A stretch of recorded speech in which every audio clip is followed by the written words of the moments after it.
ang Presidential Broadcast Service. Radyo Pilipinas. Radyo Publiko ng Bagong Pilipinas para sa Bagong Pilipino. Naghahatid ng mahahalagang balita at impormasyon na guugnay ng pamahalaan sa sambayanan. Tulay sa himpapawid ng serbisyo publiko. Radyo Pilipinas. Radyo Publiko. Ang boses ng Pangulo. Sa Iloilo, Radyo Pilipinas. 585 AM. Oras sa Radyo Pilipinas, alas 4:05 sa hapon. Giga sa hulog balitaan sa PBS, Radyo Pilipinas, Iloilo. Gintipon sa bukos na pwersa sa News and Public Affairs Division. Mga pagsaysay sa mga hitabo o aksyon, mga pananawan, kang desisyon, mga ibubulot sa napituhan na sektor, mga dalagpong ng balita, diri sa Iloilo, at mga bahin sa kabisayan na katungnan. Mga balita na natipon sa sunod sa naligang ng 24 oras. Inyong mapatian sa Headliners Watch. Kagkaroon, yari ang inyong PBS UC.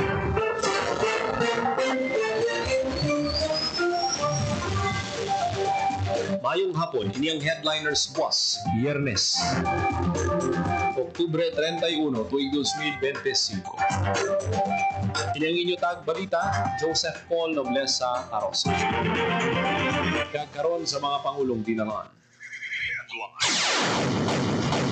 Masobra 4,000 nga pulis sa Western Visayas naka-deploy na subong nga tigkalalag. Sunog nagluntad sa Barangay Kalaparan, Arevalo, Iloilo City, 24 kabalay na sunog.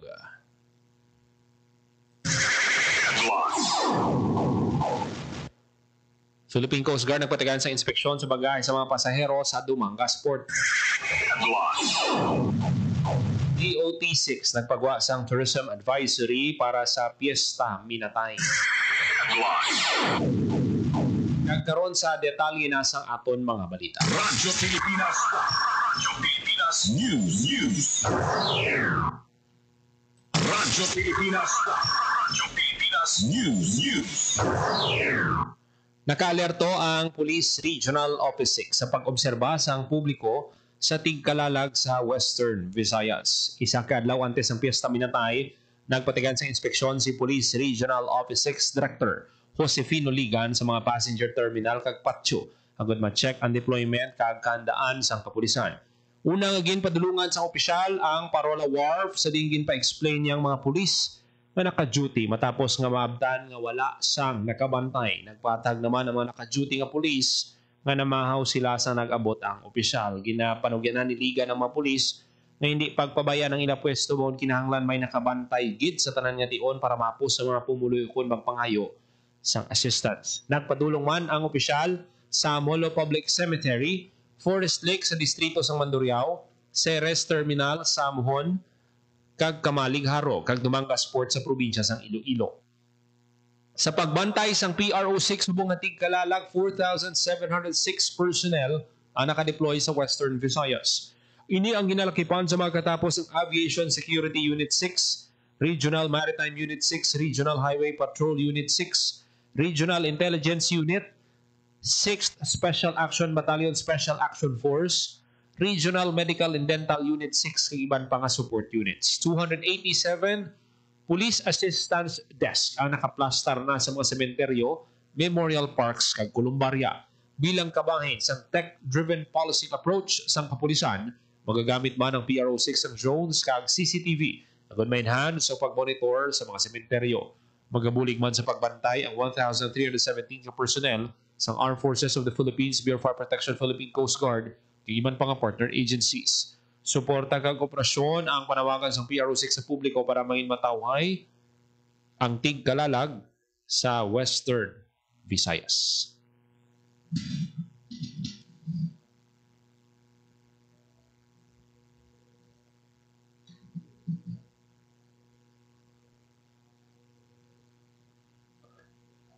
Sa ibang panaton nga balita, Radyo Pilipinas. Radyo Pilipinas News. isa ka sunog ang nagluntad sa Barangay Kalaparan, Arevalo sa syudad sang Iloilo pasado alauna sang kaagahon Subong nga Oktubre 31, naglabot sa 24 kabalay ang naapektuhan sa sunog sa 12 ang totally damaged kag 12 man ang partially damaged. Sandig sa inisyal nga impormasyon, 96 ka individual ang naapektuhan sa sunog. May 11 ka pamilya o kon 28 ka individual ang nagatiner sa evacuation center manahamtang sa daycare center. Sitco Terminal, Zone 11 cover gym kung may 17 ka pamilya o kon sa 68 ka individual ang nagatiner naman sa ila kakilala o kun himata. Samtang gin-activate sa city government ang community kitchen para maghatag pagkaon sa mga apektado na individual. Radyo Pilipinas News. Ang kapasilidad ang sunog, sa diin nasunog ang Iloilo Science and Technology University. Isa kapasilidad sang ISAT-U sa Lapas ang nasunog. Suno sa Iloilo City Emergency Operation Center, alas 9:30 sang aga sa nabaton ang tawag angot sa sunog. Matapos ang pagpalong sang kalayo na declare sang Bureau of Fire Protection nga fire out ang nagluntad nga sunog. Radyo Pilipinas News. Nag-deploy sang personnel ang 1st Iloilo Provincial Mobile Force Company sa mga strategic na lugar sa buong Kalalag. Sunod kay 1st IPMFC Commander Lieutenant Colonel Arnel Soli sa pag-deploy sang kapulisan, matap na ang mga kriminal sa paghimos ang krimen kag para mamintenar ang kalinong kagkataway sa komunidad samtang nagabisita ang kadamaan sa mga sementeryo. Ang deployment kabayan sang intensified security operations sang 1st IPMFC kag suporta sa Ligtas Undas 2025 security coverage sang Police Regional Office 6. Radyo Pilipinas News. Nagpatigayon sang inspeksyon ng Philippine Coast Guard K9 unit sa bagay sa mga pasahero sa Dumangas Port. Iniagod masiguro nga wala sang kontrabando o kung illegal nga droga sa bagahe sa mga pasahero. Sa giniwag nga inspeksyon, wala naman sang na-recover nga kontrabando ang PCG. Ang inspeksyon kabayan sang security measures ang PCG subong nga tigkalala. Radyo Pilipinas News. Padayon ang mga bumalakal sa pag-inabot sa Central Market para magbakal sang bulak para sa pista Minatay. Sunod sa pila ka mga tindera, ang colored ng mga bulak era sa 550 pesos tubtob 700 pesos, samtang ang mga small basket ara naman sa 100 tubtob 200 pesos. Radyo Pilipinas News. Nabiabi sa Department of Tourism Western Visayas ang tanan ng mga bisita nga magapadulong sa riyon sa pagdumdum sang undas sini nga tuig. Agon mangin manami ang eksperyensya ng pagwas ng travel advisory ang regional office. Una payag sang DOT-6 dapat planuhon sang temprano ang biyahe, mag-book sang accommodation, tour, kag transportation sa mga DOT accredited facilities. Regular mag-seat belt kung nagabiyahe o kung mag-life vest ara sa mga water activities. Dapat man suno sa DOT-6 nga magbantay ang publiko sa lakat sang panahon, labi na kung mag-aupod sa mga religious o kung outdoor activities. Para sa kultura kag palibot naman, ang regional office nagapahanumdom sa mga bisita na magbisita sa mga simbahan, ancestral homes kag pilgrim sites na may respeto. Iaboy sa husto nga halabuyan ang mga basura kag suportahan ang mga lokal nga produkto sa Western Visayas nga isang pinyahan woven fabrics, saklan hablon sa Iloilo kag patadyong sa Antique, preska nga seafood sa Capiz, pamoso nga Guimaras Mangos, and heritage delicacies sa Negros Occidental. Para makalikaw sa dagsa sang tao sining nga holiday, ginaribay sang DOT-6 ang publiko nga temprano maglakat kag i-observe ang capacity limit kung may ara man. Radyo Pilipinas News. Nagbulig ang Roa City groundkeeper sa pagpaninlo sa Banica Public Cemetery bilang pagpanghanda sa Pista Minatay. Sunod kay Mayor Ronnie Dadivas, tuiga na nga nagabulig ang city government sa Metropolitan Cathedral sa pagpaninlo sa mga patio para masiguro nga matinlo kag matawhay ini kadungan sang pagdagsa sa mga tawo nga magabisita sa ila mga nagtaliwan nga himata. Radyo Pilipinas News. Padayon ang pagbantay sa Department of Trade and Industry Iloilo sa presyo sa mga kandila kag bulak nga ginabaligya sa Iloilo City. Katuyuan sa aktibidad, masiguro nga makatarungan gihapon ang presyo nga ginatanyag sa mga nagabaligya sa mga bumalakal subong nga tigkalalag. Nagapanumdom naman ang DTI Iloilo sa publiko nga magpabilin nga mabinantayon kag gilayon nga i-report sa ila ahensya ang anuman nga overpricing o kun unfair practices. Samtang nagapabilin nga estable ang presyo kag supply sang bottled water kag kandila sa buhos nga riyon subong nga tigkalalag. Radyo Pilipinas News. Ginpangunahan ni Department of Agriculture Secretary Francisco Chu Laurel Jr. ang paglunsar sa Agri-Censo Plus lending program sa Land Bank of the Philippines sa Negros Occidental. Ang Agri-Censo Plus program, isa ka programa nga pautang nga gindisenyo para mahatagan sabat ang nanuay-tuway nga kinahanglanon sa produksyon sa sektor sang agrikultura kag palangisdaan. Sa mensahe ginpasalamatan ni Laurel ang mga mangunguma kag mga mangingisda sa ila kapisan kag dedikasyon nga suno sa Tiglikom nagabuhis ang bugos nga pungsod. Ginpasiguro naman sang Tiglikom nga ang ahensya kaupod ng Land Bank ang magapabilin nga katuwang sa pagpalabot sang suporta kag pagpasanyog sang palangabuhian sa mangunguma kag mangingisda.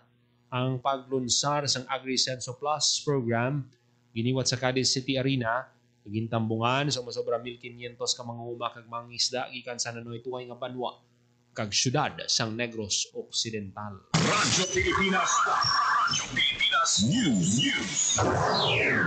Masako sa pagkudkod sang niyog sa Central Market si Mr. Joey Minya. Suno sa iya sugod sining Biyernes, Oktubre 31 madamo nang nagapakudkod sang niyog para sa mga pilit nga ginaluto sa Tigkaralag kag ginalauman nga magadamo pagit sa Nobyembre 1, All Saints Day. Siling ni Minya ara sa 80 pesos ang pakudkod kada kilo. Radyo Pilipinas News.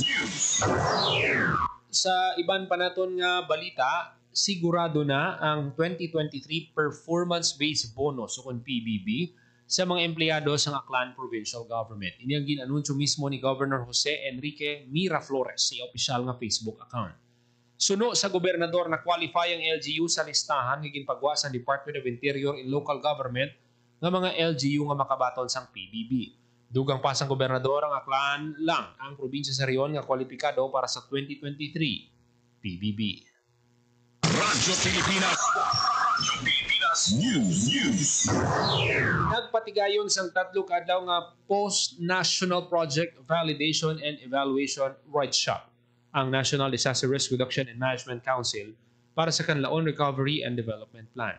Katuyuan sa aktibidad nga ma-assess kag ma-evaluate ang mga programa, aktibidad kag proyekto sa idalom sang infrastructure sector sang KRDP.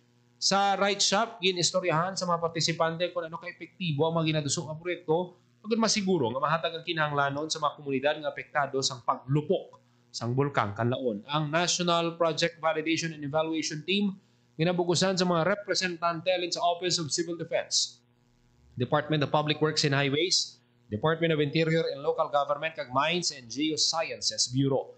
Ginto nga sa tatlo ka grupo ang NPVET agad makahiwat sang site validation sa nagkalain-lain nga lugar nga sakop sa mga proyekto sa sektor sang infrastruktura. Sa ila obserbasyon kag mga rekomendasyon mag-aserbi ini basihan sa pagplano sa mga interbensyon para sa pagbangon kag long-term nga plano para sa mga apektado nga komunidad. Radyo Pilipinas News. Palabot sang iya pagpanginbulahan si Congressman Albi Benitez sang Bacolod City sa Aidas Chicken sa tapos malakip sa Michelin selected sa prestiyoso nga Michelin Guide. Paisang mamalidha sa ulog sa pagkilala, hindi lang ang Bacolod style chicken inasal kundi amuman ang dedikasyon para mapakita ang authentic Filipino flavors na may kalidad kag tagipusoon. Dugang pa ni Benitez ang paglakip sa Michelin selected sang Aidas Chicken nagadalaman sa local restaurants sa listahan sa mga world-class establishments. Nagpasalamat si Benitez sa Aidas Chicken sa pagkatang bugal sa Bacolod City. Radyo Pilipinas News. Nakuhaan naman sang time-lapse footage ang pagbugas ng abos ng bulkang kanlaon alas 6:30 tugtog alas 6:37 sininga aga Oktubre 31. Ang plume nga gintuga sini naglabot sa 250 meters sa ibabaw sang crater antes nagpadulong sa naaminhan nakatundan. Ang footage kuha sa Canlaon Volcano Observatory, Canlaon City IP camera. Ginklaro sa Feebox nga ang Canlaon sa Negros nagapabilin sa Alert Level 2. Radyo Pilipinas News. Inanunsyo sa Philippine Sports Commission nga Bacolod City ang mangin-host ng Batang Pinoy National Championships 2026. Ini ang ginkumpirma mismo ni PSC Chairman John Patrick Gregorio sa giniwat nga closing ceremony sa Batang Pinoy 2025 sa General Santos City. Ang pagpanagbalay sa Bacolod City sa nasambit nga hinampang ang hindi na bago para sa syudad. Ang Bacolod City man ang nagserbi nga host sa 11 nga Batang Pinoy National Championship sa atong 1999, kagliwat na pilian bilang tagbalay sa atong 2001 to 2014. Sa turnover rights, formal nga ginhatag ni Gregorio symbolic nga Batang Pinoy banner kay Attorney Jose Martigo nga nagaserbi tignikom ni Bacolod City Mayor Direk Gasataya. Tuman naman ang pagpasalamat ni Mayor Gasataya sa pagsaling nga ginhatag sang PSC sa syudad. Radyo Pilipinas. Radyo Pilipinas News. Oras sa Radyo Pilipinas alas 4:20 sa hapon.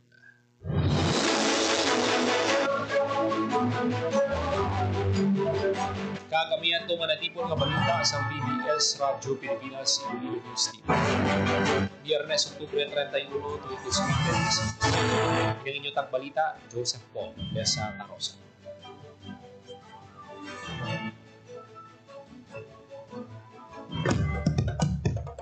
Ito ang Presidential Broadcast Service. Radyo Pilipinas.